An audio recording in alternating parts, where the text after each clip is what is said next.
3ஆம் பாவம் அப்படின்றத நான் ஆல்ரெடி சொன்ன மாதிரி சகாய சனி நிறைய நற்பலன்களை கொடுக்கப்பாரு. அது என்னென்னத்தெல்லாம் உங்ககிட்ட இருந்து புடுங்கினாரு, தொழில புடுங்கினாரு, தொழில் கொடுப்பாரு.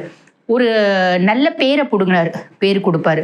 குடும்பத்துல நிம்மதியை புடுங்கினார், நிம்மதி கொடுப்பாரு. எல்லா விஷயத்திலும் இருந்த தடங்கல்கள் விலகி வெற்றிகள் மட்டுமே ஏற்படுகின்ற ஆண்டுகளாக இந்த 3 வருஷம் இருக்கும். இழந்த செல்வங்களை மீட்டெடுக்கக்கூடிய நன்மை 3ஆம் இடத்துக்கு வரும்பொழுது என்ன, 7.5 சனியில் இருக்கிறதெல்லாம் இழக்க வச்சிருப்பார். கட்டியிருக்கிற துணி ஒன்று தான் மிச்சம் இருக்கும், மீது எல்லாம் போயிருக்கும். அது அனைத்தும் கிடைக்கும். வீடு, மனை, வாகனம், வசதி, ஆபரணங்கள், வைப்பு நிதி இதெல்லாம் உண்டாக்கி கொடுத்துருவேன் இந்த 2.5 வருஷத்துல. மகரத்துக்கு எக்ஸ்ட்ராடினரியா இருக்கு இந்த சனி பயிற்சி அப்படின்னு தான் சொல்லலாம். ஓகேங்களா? சரி, வாங்க எப்படி இருக்கு அப்படின்னு பார்க்கலாம். மகரம் உங்களுக்கு வந்து பாத்தீங்கன்னா லார்ட் ஆஃப் 1 and 2. உங்களுக்கு வந்து பாத்தீங்கன்னா 1ஆம் பாவத்துக்கும் அதிபன் அவன் தான். அதாவது சுயஸ்தானத்துக்கும் சனி பகவான் தான் அதிபன், தன குடும்ப வாக்குஸ்தானத்துக்கும் சனி பகவான் தான் அதிபன். அப்படி இருக்க சனி பகவான் இப்ப 3ஆம் பாவத்துக்கு வந்திருக்கான். 3ஆம் பாவம் அப்படின்றத நான் ஆல்ரெடி சொன்ன மாதிரி சகாய சனி நிறைய நற்பலன்களை கொடுக்கப்பாரு. அது என்னென்னத்தெல்லாம் உங்ககிட்ட இருந்து புடுங்கினாரு, தொழில புடுங்கினாரு, தொழில் கொடுப்பாரு. ஒரு நல்ல பேரை புடுங்கினார், பேர் கொடுப்பாரு. குடும்பத்துல நிம்மதியை புடுங்கினார், நிம்மதி கொடுப்பாரு. குடும்பத்துல சந்தோஷத்தை, எல்லா மகிழ்ச்சியை, ஒரு குதூகலத்தை எல்லாத்தையும் மொத்தமா ரப்பர் வச்சு அழிச்சாரு இல்லைங்களா? மொத்தமா அவரே திருப்பி எழுதுவாரு, கவலையே பட வேண்டாம். ஸோ எல்லா ஆஸ்பெக்ட்லயும் வந்து பாத்தீங்கன்னா பெனிஃபிட்ஸ் அப்படின்றத சனி பகவான் கண்டிப்பா கொடுத்தே தீருவாரு. இதுல எந்த விதமான சந்தேகமும் இல்லை. ஜாதகத்துல சனி நல்லா இருக்கா அப்படின்னு மட்டும் பாத்துக்கோங்க. ஜாதகத்திலயும் சனி நல்லா இருக்கு, இப்ப சனி பயிற்சியும் நல்லா இருக்கு, அதுக்கும் மேல சனி தசையும் நடக்குது அப்படின்னா அமோகம் அப்படின்னு தான் சொல்லணும். பட் ஜாதக ரீதியாகவும் நீங்க பாத்துக்கோங்க. ஓகேங்களா? ஜென்ரலா மகரம் எப்படி இருக்கு அப்படின்னா எக்ஸ்ட்ராடினரியா இருக்கு. நான் ஆல்ரெடி சொன்ன மாதிரி சகாய சனியா வராரு. சகாய சனி வரவரு தொழில் போச்சு இல்லைங்களா? தொழிலை கண்டிப்பா கொடுப்பாரு. நான் ஆல்ரெடி தொழில் இருக்குங்க, ரொம்ப திக்கி தடுமாறி சமாளிச்சிட்ட, அதுல முன்னேற்றம் கண்டிப்பா கொடுப்பாரு. தொழில் வந்து அப்படியே படுத்துட்டே ஓடுதுங்க, ஓட மாட்டேங்குது, அப்படியே நான் ஓட்டுறேன் அப்படின்றவங்க அதுவே குடுன்னு ஓடும். அந்த மாதிரி சுச்சுவேஷன் கொடுப்பாரு. நிம்மதி, சந்தோஷம், அவப்பேர்ல இருந்து வெளியே வர்றது, பிள்ளைங்களோட பிரச்சனைகள்ல இருந்து வெளியே வர்றது. அதே மாதிரி பாருங்க, நம்ம சுத்தி பத்தி எல்லாரும் வந்து பாத்தீங்கன்னா நம்மளுக்கு பகையாயிட்டாங்க, அவங்க எல்லார்கிட்டையும் திருப்பி ஒரு ஸ்மூத்தான ஒரு ரிலேஷன்ஷிப். ஸோ இப்படி எல்லா ஆஸ்பெக்ட்லயும் அவரால் என்னென்னலாம் கொடுக்க முடியுமோ அத்தனையும் கொடுப்பாரு இந்த சகாய சனி அப்படின்னு தான் சொல்லணும். சரிங்களா? ஓகே. பியாண்ட் தட், சனியினோட பார்வை, சனி பகவான் வந்து பாத்தீங்கன்னா 5ஆம் பாவத்தை பாக்குறாரு. 5ஆம் பாவம் அப்படின்றது வந்து பாத்தீங்கன்னா பூர்வ புண்ணிய ஸ்தானம், புத்திரஸ்தானம். அப்ப நான் ஆல்ரெடி சொன்ன மாதிரி பிள்ளைங்க ரீதியா நீங்க 7 நாட்டு சனியில அவமானப்பட்டீங்க பாத்தீங்களா? வெளியே சொல்ல முடியல, வெளியே சொன்னா கௌரவ குறைவு, எங்க அண்ணனுக்கு தெரியக்கூடாது, என் தம்பிக்கு தெரியக்கூடாது, எங்க அங்காளிக்கு தெரியக்கூடாது, எங்க பங்காளிக்கு தெரியக்கூடாதுன்னு ஃபேமிலியில நிறைய விஷயம் வெளியே சொல்ல முடியாத கஷ்டம், குழப்பம், ஒரு அவமானம் எல்லாத்தையும் உள்ளுக்குள்ளேயே வந்து நீங்க வச்சிருந்தீங்க. அதையும் மீறி அது கசிஞ்சிச்சு, அது வேற. அது எல்லாமே வந்து பாத்தீங்கன்னா நிவர்த்தி ஆகக்கூடிய காலகட்டம் இந்த சனி பயிற்சி காலகட்டம் அப்படின்னு சொல்லலாம். அதுக்கப்புறம் வந்து பாருங்க, இந்த சகாய சனியா இருந்து அவரோட பார்வை வந்து 9ஆம் பாவம் பாக்கியஸ்தானத்தை பாக்குறாரு. அப்ப பாக்கியஸ்தானத்தை பாக்குறதுனால என்ன ஆகும் அப்படின்னா, இவ்வளவு நாள் வரைக்கும் வந்து பாருங்க ஓட்டுனீங்க பெருசா உங்களோட டெஸ்டினி நீங்க ரீச் ஆகவே இல்லை. உங்களோட டெஸ்டினேஷன் அப்படின்றது நீங்க வந்து அடையவே இல்லை. இப்ப கொஞ்சம் ஓட்டினா போதும் டெஸ்டினேஷனை அடைஞ்சிடுவீங்க அப்படின்னு சொல்லலாம். என்ன வந்து நினைக்கிறீர்களோ அதுவாக மாற்றப்படுவீர்கள் அப்படின்னு சொல்லலாம். மகரம் முன்னேற்றத்தை நோக்கி அப்படின்னு சொல்லலாம். மகரத்துக்கு எல்லா பாக்கியங்களையும் சனி பகவான் வாரி வழங்க ரெடியா இருக்கார். சரி, அதுக்கப்புறம் வந்து பாத்தீங்கன்னா இந்த சனி பகவான் 12ஆம் பாவத்தை பாக்குறாரு. இந்த 12ஆம் பாவத்தை பாக்குறதுனால ரொம்ப நாளா தூக்கம் இல்லாம கஷ்டப்பட்டோம். நிம்மதியா தூங்குவீங்க. ரொம்ப நாளா 3 நேரம் சாப்பிட முடியல, பிரச்சனைகள், குழப்பங்கள், எக்கனாமிக்கலி நாளைக்கு என்ன பண்ண போறோம், இதுக்கு வீட்டு கடனை எப்படி கட்டுறது, கார் கடனை எப்படி கட்டுறது, இப்படி ஒரு சிலர். நம்ம வந்து பாத்தீங்கன்னா பசங்க இப்படி நம்மள ரொம்ப கஷ்டப்படுத்துறாங்களே, சாப்பாடு தொண்டையில இறங்க மாட்டேங்குது, துக்கம் தொண்டையை அடைக்குது, இப்படி சில பேர். இந்த மாதிரி நிறைய பிரச்சனைகள்ல இருந்து மீள்றதுனால நல்லா சாப்பிடுவீங்க, நல்லா தூங்குவீங்க, நல்ல கம்ஃபர்ட் ஜோன்ல இருக்க மாதிரி ஒரு ஃபீல் பண்ணுவீங்க. அதுக்கும் மேல பிரச்சனைகள்லாம் தீரும். அதுக்கும் மேல வீட்டுல நல்லது அப்படின்றது நடக்கும். நல்லது அப்படின்னா நிறைய மகரத்துக்கு வந்து பாத்தீங்கன்னா ப்ராப்பர்ட்டி வாங்கக்கூடிய பாக்கியம் அப்படின்றது இருக்கு, வீடு வாங்கக்கூடிய பாக்கியம். பொதுவாகவே வந்து பாத்தீங்கன்னா மகரத்துக்கு யூஸ்டு ப்ராப்பர்ட்டி வாங்கக்கூடிய ஒரு பிராப்தம் அப்படின்றது உண்டு.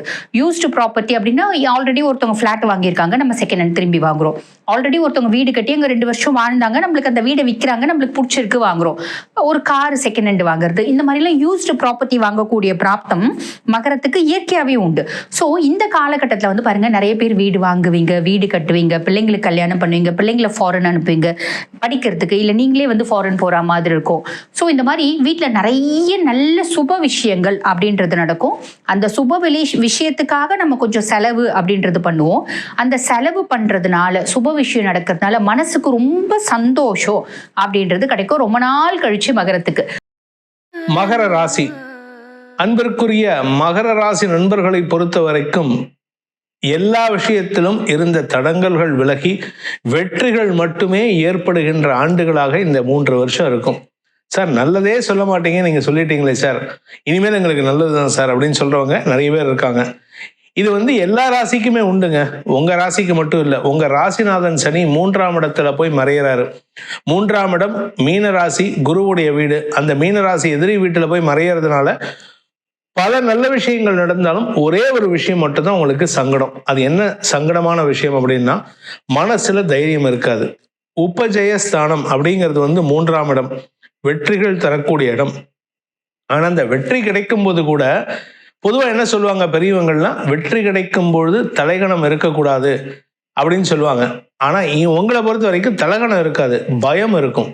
நம்ம போற பாதை கரெக்டு தானா, சுச்சோ நான் தப்பா பண்ணிடணும், நான் போறேன், நான் இந்த அக்கௌண்ட்ஸை நான் பார்க்கறது கரெக்டு தானா, நான் டேலி பண்ணிக்கிறது கரெக்டு தானா, இப்படியெல்லாம் யோசனைகள் போகும்.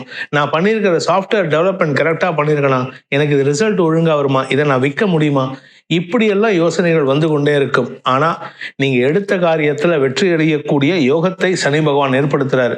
இன்ஃபேக்ட் இன்னும் சொல்ல போனால் மகர ராசிக்கு நான் 2 நிமிஷம், ஒரே நிமிஷத்தில் பலனை சொல்லி முடிச்சிடலாம்.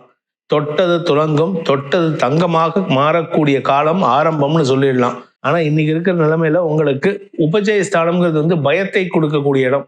ஏன் உபஜயஸ்தானம் நான் சொல்றேன் அப்படின்னா, 3ஆம் இடம் உபஜயமா இருந்தாலும் சனி பகவான் ராசிநாதன் சனி 3ஆம் இடத்துல போய் மறையறதுனாலதான் பயத்தை கொடுப்பாரு. ஏன்னா அவர் வந்து 3ஆம் இடம் அவருக்கு விசேஷமான இடம். ஆனா அவர் இந்த மகர ராசி மற்றும் கும்பராசி நண்பர்களை பொறுத்த வரைக்கும் சனி 3இல் மறைவது நல்ல விஷயமாக இருந்தாலுமே பயத்தை கொடுக்கக்கூடிய வகையில் இருக்கும். ஸோ இந்த மகர ராசியை பொறுத்த வரைக்கும் படிக்கின்ற படிக்கிற குழந்தைகள் பார்த்தீங்கன்னா நல்லா படிப்பாங்க, சூப்பரா படிப்பாங்க. அவங்கள மாதிரி அறிவாளிகள் யாரும் கிடையாது. ஆனா எக்ஸாம் எழுதினதுக்கு அப்புறம் அச்சோ நான் இந்த கொஸ்டினுக்கெல்லாம் தப்பா எழுதிட்டேன்டா. இந்த பொதுவா என்ன பண்ணணும்னா, எக்ஸாம் முடிச்சதுக்கு அப்புறம் அதுக்கு கொஸ்டின்ஸை பார்க்க கூடாது. நம்ம மக்கள் என்ன பண்றோம், இப்ப நம்ம பெத்தவங்களே இதுக்கு என்ன எழுதினேன் அதுக்கு என்ன எழுதினேன்ட்டு டார்ச்சர் பண்றோம் குழந்தைகளை. அந்த எக்ஸாம் முடிஞ்செடுத்துன்னா அந்த எக்ஸாமுக்கு முன்னாடி நிறைய ரிவிஷன் கொடுக்கணும், முடிஞ்சதுக்கு அப்புறம் பார்க்கக்கூடாது. இதுக்கு கரெக்டா எழுதினியா, இதுக்கு இது இந்த ஆன்சர் வந்ததோ வரலையோ விட்டுறணும். ஏன்னா இனிமேல் போய் திருத்த முடியாது.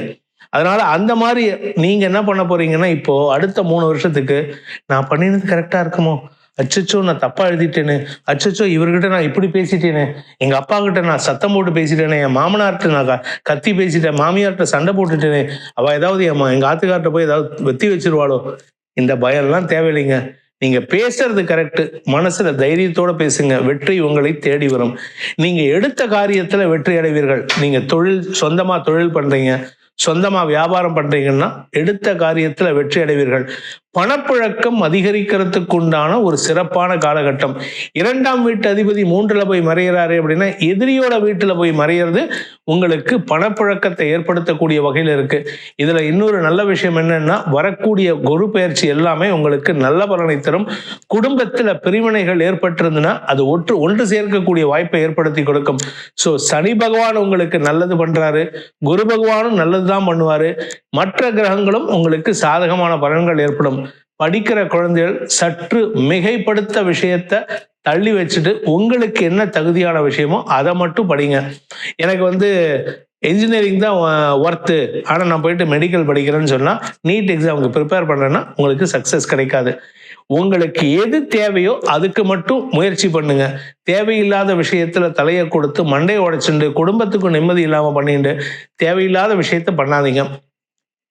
உங்களுக்கு 9ஆம் இடத்தை பாக்கியஸ்தானத்தை சனி பார்க்கறதுனால உங்களுக்கும் உங்கள் தந்தைக்கும் இருந்த மனஸ்தாபங்கள் விலகக்கூடிய சூழ்நிலை இருக்கு. அதனால தந்தை மூலமாக உதவிகள் கிடைக்கக்கூடிய வாய்ப்புகள் ஏற்படும். உடன் பிறந்தோர் இளைய சகோதரர்கள் மூலமாக உங்களுக்கு மனோபலத்தை தரக்கூடிய செய்திகள் வரும். தம்பியுடையான் படை கஞ்சான் அப்படின்னு சொல்லுவாங்க. அந்த தம்பி உங்களுக்கு இப்போ நல்ல பலனை தரக்கூடிய வகையில் இருக்காரு. அவரால் உங்களுக்கு வெற்றிகள் கிடைக்கக்கூடிய வாய்ப்புகள் ஏற்படும். ஸோ மொத்தத்தில் இந்த மகர ராசியை பொறுத்த வரைக்கும் நஷ்டங்கள் இல்லாத வெற்றிகள் ஏற்படுகின்ற வருமானத்தை தரக்கூடிய தொழில், வேலை, உத்தியோகம், வியாபாரத்தில் வருமானம், படிக்கிற குழந்தைகள் வருமானத்தை ஏற்படுத்திப்பாங்க. அப்பேற்பட்ட நல்ல பலன்கள் ஏற்படுகின்ற ஆண்டுகளாக இந்த 3 வருஷம் இருக்க போகிறது. 4ஆம் இடத்துக்கு சனி போனாலும் அது நல்ல பலனை தான் கொடுக்கும். ஸோ உங்க கஷ்டகாலம் முடிவடைந்து நல்ல காலம், சந்தோஷமான காலம் ஆரம்பமாகிவிட்டது. நன்மைகள் அதிகரிக்கிறதுக்கு வாய்ப்புகள் இருக்கு. இதுக்கெல்லாம் பரிகாரம் ஏதாவது இருக்குன்னா சிம்பிளான விஷயம், குலதெய்வ வழிபாடு. குலதெய்வத்துக்கு போயிட்டு அங்க படையல் போடுறது, அங்க பிரார்த்தனை பண்றது பண்ணுங்க. அதே சமயம் வயதான சுமங்கலி பெண்களுக்கு வஸ்திர தானம், புடவை தானம் வாங்கி கொடுங்க, நமஸ்காரம் பண்ணுங்க. அவளுடைய ஆசீர்வாதம் இருந்தால் உங்களுக்கு நன்மைகள் ஏற்படும். முன்னோர்களின் ஆசீர்வாதத்தை பெறுவதற்கு முயற்சி எடுத்தால் நன்மைகள் ஏற்படும்.